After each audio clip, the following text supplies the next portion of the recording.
Namaskar, my name is Pathik Vats. This poem is about a Indian girl child, and this one is in Hindi.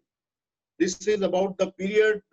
This girl child father is a construction worker, and how from a big city, the journey he has to do on, on by road to his home, and what this girl child is saying, and one journalist is interviewing, and that is how the poem starts.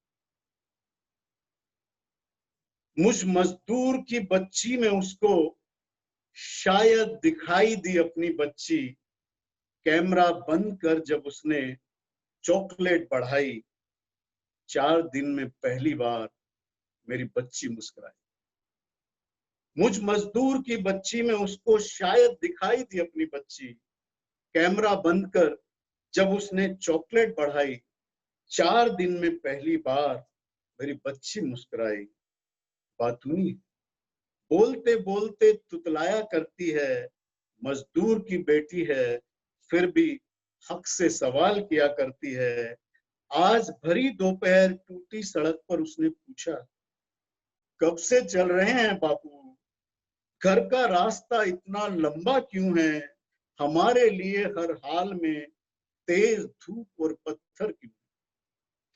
कब से चल रहे हैं बापू, घर का रास्ता इतना लंबा क्यों है, हमारे लिए हर हाल में तेज धूप और पत्थर क्यों है।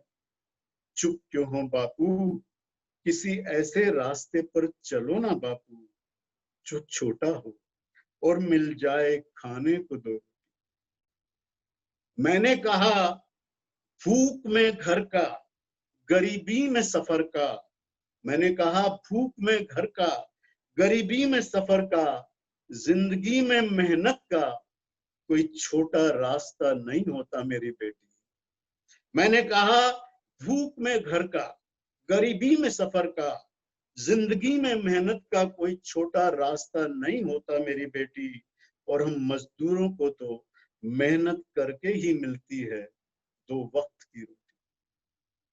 अब बताता हूं तुम्हारे घर का सफर इतना लंबा क्यों है बेटी। अब बताता हूं तुम्हारे घर का सफर इतना लंबा क्यों है बेटी।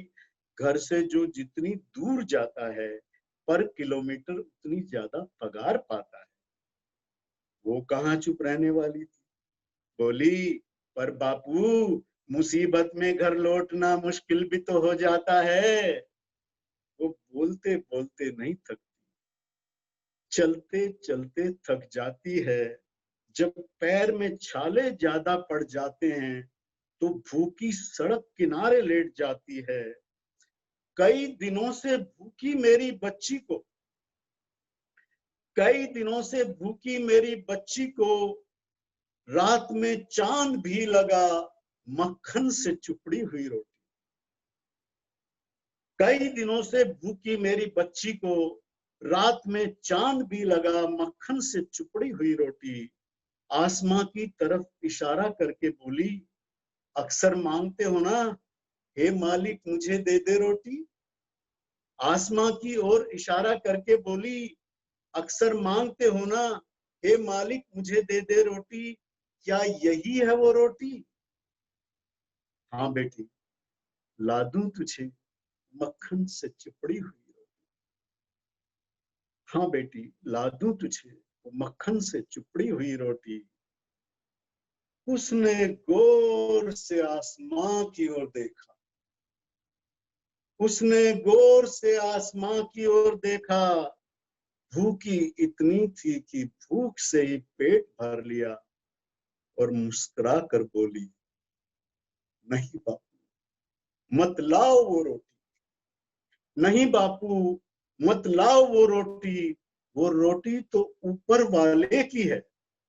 नहीं बापू मत लाओ वो रोटी तो ऊपर वाले की है।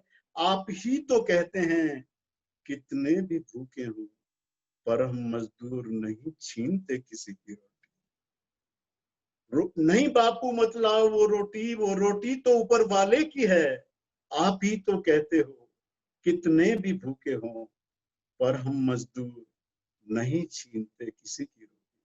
Thank you so much. So listen to children, in this crisis period also, how the moral is intact. Thank you so much.